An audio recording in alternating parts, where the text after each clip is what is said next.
नमस्कार मित्रों, अमारी गुजरात खबर चैनल में तमारुं स्वागत है। मित्रों, देश दुनिया की ताजा खबर जाणवा माटे अमारी चैनल ने मित्रों तमे अत्यारे सब्सक्राइब करी देजो। जी आ मित्रों, अत्यारे हालनी सौथी मोटी अने दुखद खबर मळी रही है। बाबा रामदेव ने लईने एक मोटा दुखद समाचार मळी रह्या छे। आपने जणावी दीए कि बाबा रामदेव पतंजलि हाईकोर्ट में मोटो आदेश। विगतवार बात करवामां आवे तो त्यारे मित्रों बाबा रामदेव की कंपनी पतंजलि दिल्ही हाईकोर्ट तरफथी मोटो झटको लाग्यो छे।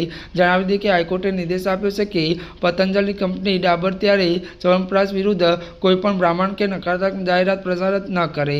वधु बात करवामां आवे तो मळती विगतो अनुसार मित्रों वधु आपने ए पण जणावी दीए कि जो कि मित्रों बात करवामां आवे तो डाबरे आरोप लगाव्यो छे कि त्यारे के पतंजलि ते जाहेरातो द्वारा डाबर प्रचार प्रसार खोटी रीते बदनाम करीने ग्राहकोने गैरमार्गे दोरी रही छे। जी हाँ मित्रों, अत्याરની આ દુઃખદ खबर મળી રહી છે। ત્યારે મિત્રો આજના માટે બસ આટલું જ। અમારી ચેનલમાં નવા હોય તો અમારી ચેનલને લાઇક શેર અને સબસ્ક્રાઇબ કરી દેજો। ધન્યવાદ।